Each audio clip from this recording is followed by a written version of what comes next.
Hello dear students, welcome to Falcon Computer academy.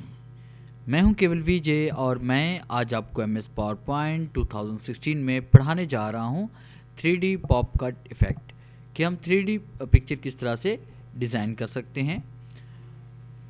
तो lecture start करने से पहले आप मेरा चैनल सब्सक्राइब कर लें और बेल के आइकन पर क्लिक करें ताकि मेरी आने वाली जितनी भी वीडियोज़ हैं उनकी नोटिफिकेशन आप तक बआसानी पहुँच सके। स्टार्ट करते हैं आज का लेक्चर। तो आज हम यही पिक्चर बनाने वाले हैं। तो इसके लिए सबसे पहले हम फाइल पे आते हैं और न्यू पे क्लिक करेंगे एंड उसके बाद ब्लैंक प्रेजेंटेशन और उसके बाद आपने होम पे क्लिक करना है, पेज लेआउट पे आना है और हम यहाँ पे क्लिक करेंगे ब्लैंक पे। ब्लैंक पे क्लिक करने के बाद सबसे पहले आप पेज पर पिक्चर इंसर्ट करेंगे। तो इसके लिए हम इंसर्ट पे आएंगे। इंसर्ट पे क्लिक करने के बाद आपने पिक्चर पे क्लिक करना है। आपके सामने पिक्चर का डायलॉग बॉक्स ओपन हो जाएगा और आप उस ड्राइव में चले जाएं जिस ड्राइव में आपके पास पिक्चर्स पड़ी हुई हैं। जैसे कि मेरे पास यहाँ पे पिक्चर्स आई ड्राइव में पड़ी हुई हैं, मैं इनको सेलेक्ट करता हूँ और उसके बाद मैंने इसे इंसर्ट कर लिया।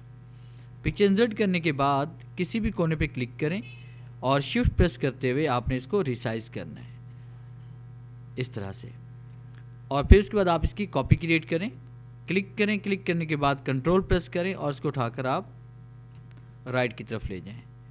कॉपी क्रिएट करने के बाद आपने क्या करना है, यहाँ से इस पिक्चर पे आप क्लिक करें और उसके बाद जूम, यहाँ से हम इसका जूम बढ़ा देंगे ऐसे। और उसके बाद आपने फॉर्मेट टैब पे क्लिक करना है। फॉर्मेट टैब पे क्लिक करने के बाद ये जो पहला बॉर्डर यहाँ पे हमारे पास जो फ्रेम स्टाइल है पिक्चर का, इस पर जैसे हम क्लिक करेंगे तो ये देखिए वाइट बॉर्डर यहाँ पे आ चुका है हमारे पास। और ये वाइट बॉर्डर अप्लाई करने के बाद आपने क्रॉप पे आना है और उसके बाद क्रॉप टू शेप पे आपने आना है और उसके बाद यहाँ पे हम ये वाली शेप इसमें सेलेक्ट करेंगे। और ये शेप स्टाइल सेलेक्ट करने के बाद अपनी मर्ज़ी से आप इसको कम भी कर सकते हैं और इसको बढ़ा भी सकते हैं। तो इस तरह से ये इफेक्ट आप अप्लाई करें और अप्लाई करने के बाद फिर आपने क्रॉप पे आना है और यहाँ पे क्रॉप पे क्लिक करेंगे। और क्रॉप पे क्लिक करने के बाद आपने सेंटर में क्लिक करते हुए इसको नीचे की तरफ यहाँ पे क्रॉप करना है, जैसे मैं यहाँ तक क्रॉप करना चाह रहा हूँ। और उसके बाद आप खाली जगह पे क्लिक करें। फिर उसके बाद आपने यहाँ पे जूम आउट से करना है। जूम आउट करने के बाद आप दूसरी पिक्चर की तरफ जाएं, उस पिक्चर पे क्लिक करें। क्लिक करने के बाद यहाँ से हम जूम इसका बढ़ा देते हैं।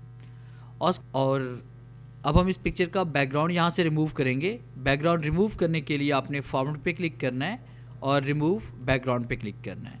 रिमूव बैकग्राउंड पे क्लिक करने के बाद आपके पास इस तरह से फ्रेम इंसर्ट हो जाएगा। और उसके बाद आपने इससे को यहाँ पे सिलेक्ट करना है।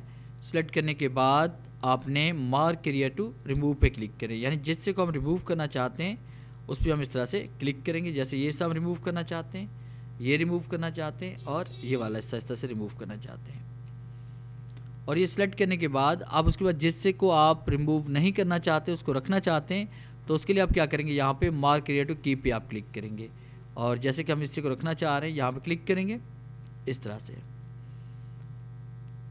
और ये इफेक्ट अप्लाई करने के बाद आपने कीप चेंज पे क्लिक करना है और जैसे हम कीप चेंज पे क्लिक करेंगे तो ये इस तरह से आपकी पिक्चर बन जाएगी।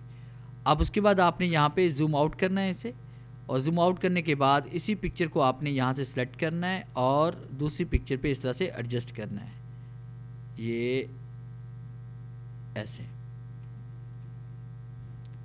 जूम इन हम इसे करते हैं तो देखिए आपके पास ये 3D इफेक्ट यहाँ पे बन चुका है। इस पिक्चर पे हम क्लिक करते हैं। क्लिक करने के बाद आपने या कंट्रोल A प्रेस करें, दोनों पिक्चर सेलेक्ट हो जाएंगी और फॉर्मेट पे आपने आना है। फिर उसके बाद आप ग्रुप पे आएंगे और ग्रुप पे क्लिक करेंगे और इस पर क्लिक करते हुए इसका साइज़ आप इस तरह से बड़ा कर लेंगे।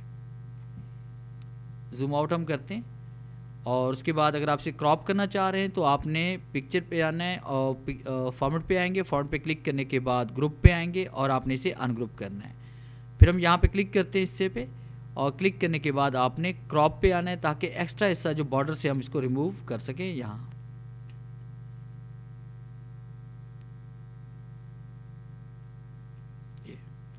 और उसके बाद यहाँ पे क्लिक करेंगे। क्लिक करने के बाद फिर आपने यहाँ पे क्रॉप पे जाना है दोबारा और ये वाला हिस्सा इस तरह से एडजस्ट करेंगे।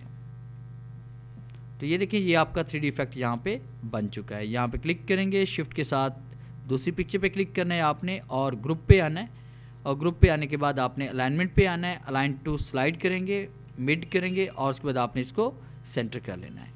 और इसका बैकग्राउंड कलर चेंज करने के लिए आपने डिज़ाइन पे आना है, फॉर्मेट बैकग्राउंड पे आप क्लिक करेंगे, उसके बाद आपने सोल्ड कलर पे आना है और यहाँ से हम कोई भी कलर इसमें सेलेक्ट करेंगे, जैसे मैंने ब्लैक कलर इसमें सेलेक्ट कर लिया।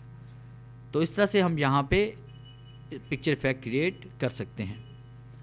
तो ये था हमारा आज का लेक्चर, जिसमें मैंने आपको बताया कि हम फ्रेम या पॉपअप 3D पिक्चर किस तरह से बना सकते हैं। अगर आपको आज की वीडियो अच्छी लगी है तो काइंडली से लाइक करें, शेयर करें और कमेंट्स ज़रूर दें। Thanks for watching.